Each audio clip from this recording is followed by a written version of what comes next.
दा लाइट बंद के दा बंद की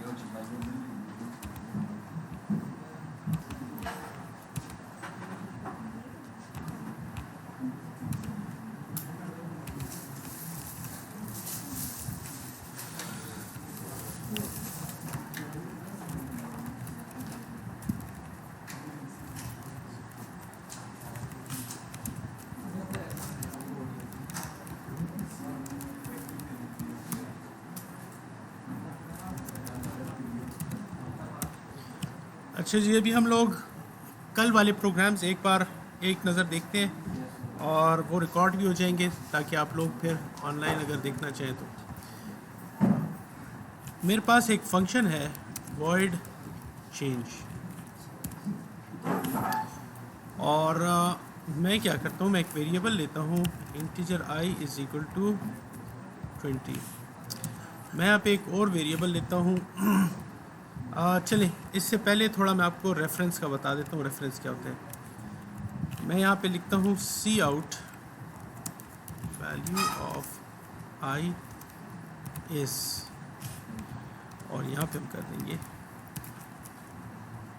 मुझे रोकें जहाँ पे आप लोगों को लगे कि समझ नहीं आ रहा, ठीक है। यहाँ तक कोई क्वेश्चन? मैं यहाँ पे लिखता हूँ एड्रेस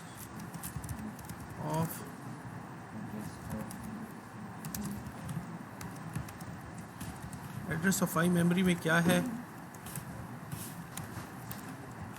एंड ऑफ आई, यही होगा ना। चलिए इसको पहले रन करते हैं।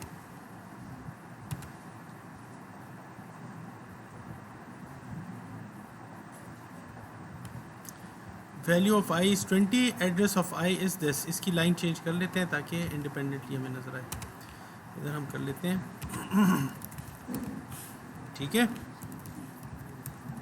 यहाँ मैं एक और वेरिएबल बनाता हूँ इंटीजर x, और इसको मैं कहता हूँ end of x is equal to I. ये हम पहले हम पॉइंटर्स बनाते थे ना, ये अब रेफरेंस है। ये क्या है? रेफरेंस है। ज़रा हम एड्रेस ऑफ x देखते हैं। क्या देखते हैं कि x का एड्रेस क्या है, address of x, and of x। Run करते हैं, क्या है दोनों का एड्रेस? एक ही हो गया ना। कैसे एक हुआ है? हमने इसके साथ एंड का निशान लगाया। अब ये पॉइंटर नहीं है, इसको कहते हैं रेफरेंस। इसका मतलब ये है कि आई का दूसरा नाम x हो गया है। तो अगर मैं यहाँ पे कहता हूँ x इज़ इक्वल टू 0, तो आई की वैल्यू भी 0 हो जाएगी, क्योंकि दोनों एक ही चीज़ के नाम है। समझ आ रही है? तो अगर मैं इसके बाद आई की वैल्यू प्रिंट करूँ तो आप देखें मैंने चेंज x की वैल्यू की है, लेकिन i की वैल्यू क्या होगी? सॉरी, ये होगा वैल्यू ऑफ i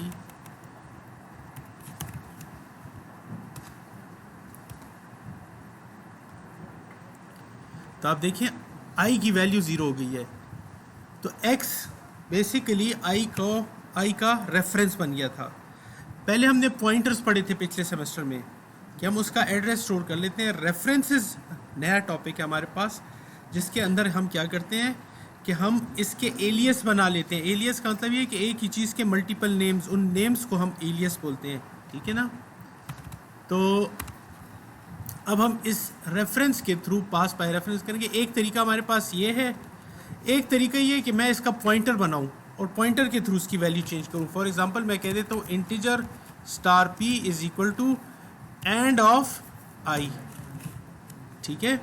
तो आप देखें इस केस में एड्रेस मैं इसमें स्टोर करूं, और इस केस में मैं एड्रेस नहीं स्टोर कर रहा, इसके नाम के साथ एंड लिख रहा हूं कि भाई इसका एड्रेस सेम होना चाहिए, ये दोनों एक ही चीज़ होने चाहिए।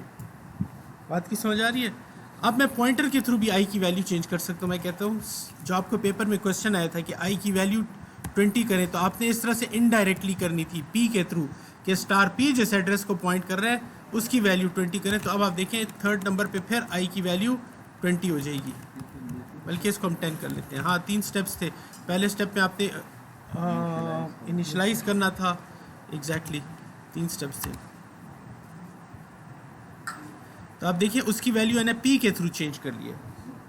तो इसका मतलब ये कि आप एक वेरिएबल की वैल्यू या उसके पॉइंटर के थ्रू भी चेंज कर सकते हैं और उसके एलियस के थ्रू भी कर सकते हैं।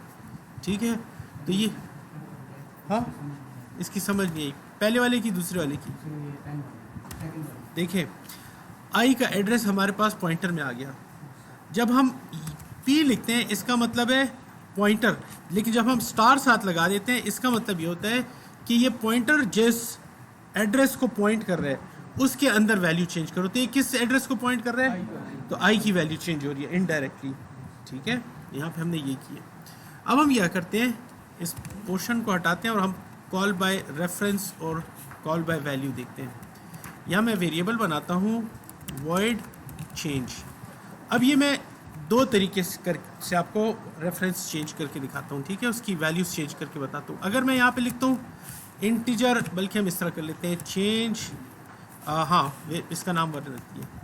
इधर मैंने x इसका नाम दिया है और मैं इसको क्रिएट करता हूँ यहाँ पे वॉइड चेंज 1, बल्कि एक ही को हम चेंज करते रहेंगे। ठीक है, इसका नाम हम चेंज ही रख लेते हैं। इसके अंदर है इंटीजर x और x की वैल्यू हम करते हैं यहाँ पे 0। क्या कर लेते हैं, हम क्या करेंगे वैल्यू ऑफ i, ये एड्रेस में नहीं प्रिंट करता, वो मैं आपको समझा रहा था। वैल्यू की ऑफ i हम दो बार प्रिंट करेंगे, एक चेंज को पास करने से पहले और एक चेंज को पास करने के बाद। ठीक है, तो अगर आप गौर से देखें तो हो रहा क्या है कि जब चेंज की वैल्यू मैं डालता हूँ तो वैल्यू यहाँ पे आ जाएगी और x की वैल्यू मैं 0 कर दूंगा। तो हम देखेंगे कि i की वैल्यू पे कोई फ़र्क पड़ा है या नहीं। आपको क्या लगता है फ़र्क पड़ेगा? क्यों? क्योंकि इसकी वैल्यू कॉपी हो रही है, इसका कोई एड्रेस वगैरह पॉइंट कॉपी नहीं, और आप देखें उसकी वैल्यू सेम है। लेकिन अगर मैंने यहाँ पे कह दिया कि ये एंड ऑफ x है, इसका मतलब है ये i जो है ये x बन गया, तब देखिए क्या होता है। एक सेकंड, यहाँ पे भी डालना था इसको कि ये वेरिएबल नहीं है, ये कॉपी लेने वाला नहीं है, ये रेफरेंस है। जो भी वेरिएबल भेजेंगे उसका रेफरेंस हो जाएगा। क्या होगी उसकी वैल्यू? ठीक है, तीसरा तरीका क्या था कि हम इसको पॉइंटर बना दें।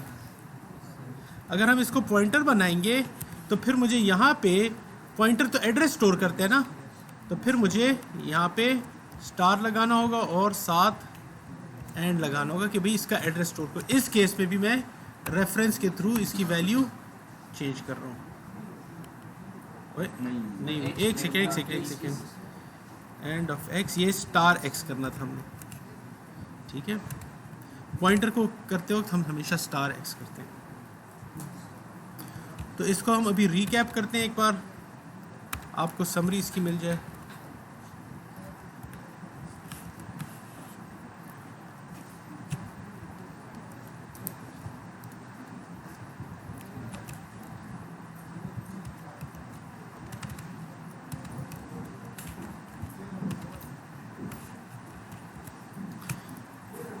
अच्छा जी, काम भी करे।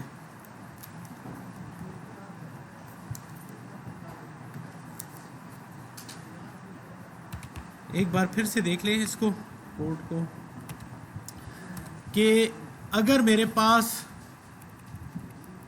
डायरेक्ट मैंने ये चीज़ की हुई है, ये सिचुएशन है, तो इसमें मेरे पास होता क्या है कि i की वैल्यू आप ये समझिए, जैसे इसकी अगर वैल्यू 20 है तो i के अंदर 20 पड़ा हुआ है, लेकिन x एक नया वेरिएबल बना है और उसके अंदर 20 की वैल्यू चली गई है। ठीक है, एक अलहदा कॉपी बन गई है। अब जब हम x की वैल्यू 0 करते हैं तो वो जो x मेमोरी में नया वेरिएबल बना है उसकी वैल्यू चेंज हो रही है, i की नहीं चेंज हो रही। तो ये हमारे पास बाय वैल्यू है। ठीक है, अब जब मैं इसको यहाँ पे कह देता हूँ एंड, तो इसके अंदर मैं कोई चेंज नहीं करता, मैं कहता हूँ i को पास करो, और इससे पहले मैंने आपको रेफरेंस की ऑप्शन दी कि जब एंड x के अंदर आप i डालते हैं एंड लगा के किसी वेरिएबल में, तो फिर ये वेरिएबल और ये वेरिएबल मेमोरी में एक ही चीज़ होती है। तो इसका मतलब ये है कि यहाँ मैं इसको कह रहा हूँ कि i को इधर x के नाम से डिनोट करो, वही i है, लेकिन उसको x के नाम से डिनोट करो। अब जब x के नाम से डिनोट करूँ तो ये दोनों एक ही चीज़ हैं, ये अलग-अलग चीज़ें नहीं है। तो जब मैं x की वैल्यू चेंज करूँ तो डायरेक्ट i की वैल्यू चेंज हो रही है, अगर मैं i की वैल्यू चेंज करूँ तो वो x की चेंज होगी। ठीक है, ये आपस में एक ही चीज़ है। तो यहाँ पे हमने रेफरेंस पास कर दिया। एक तीसरा तरीका ये होता है कि आप पॉइंटर पास कर दें। अगर आप कहते हैं कि इसके अंदर ये मेरे पास एक पॉइंटर है, तो पॉइंटर की अगर आपको डेफिनेशन याद हो तो पॉइंटर की डेफिनेशन में हम ये करते थे कि integer star p is equal to and of x, इस तरह लिखते थे, सॉरी एंड ऑफ i। इसका मतलब ये है कि इस x इज़ इक्वल टू, इधर से अगर मैं एंड ऑफ i लिखूँगा तो इसका एड्रेस आके इसमें स्टोर हो जाएगा।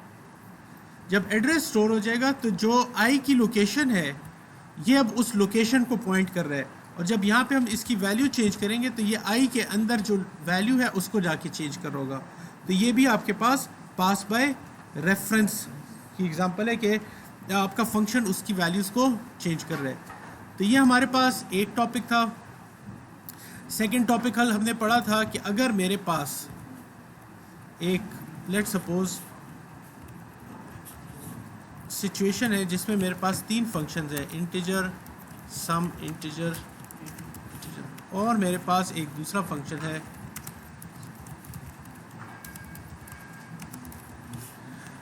तो मैं यहाँ पे इन दोनों को डिफाइन कर लेता हूँ।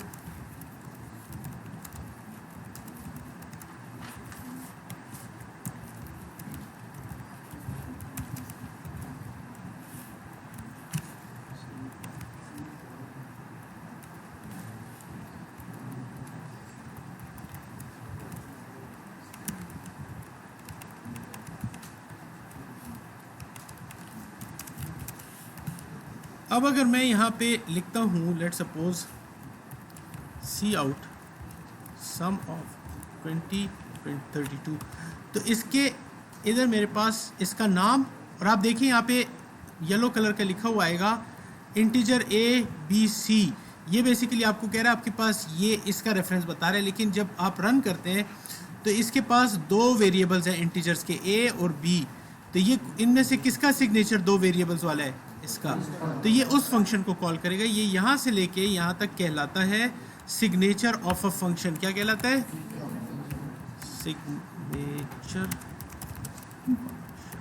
सिग्नेचर ऑफ द फंक्शन क्या होता है? आपके पास रिटर्न टाइप को हम नहीं देखते, हम कहते हैं फंक्शन का नाम और उसके आर्गुमेंट्स, इस कम्बिनेशन को हम बेसिकली सिग्नेचर कहते हैं। तो सिग्नेचर की बेस पे जब हम इस तरह का काम करते हैं तो हम ये कहते हैं कि दिस इज मेथड, या इसको हम फंक्शंस बोलते थे, फंक्शन ओवरलोडिंग। ठीक है। तीसरी चीज़ जो हमने पढ़ी थी वो डिफ़ॉल्ट पैरामीटर था कि अगर आपके पास मिसाल के तौर पे यहाँ पे मैं एक फंक्शन बनाता हूँ सम का, और मैं कहता हूँ कि ये a हो गया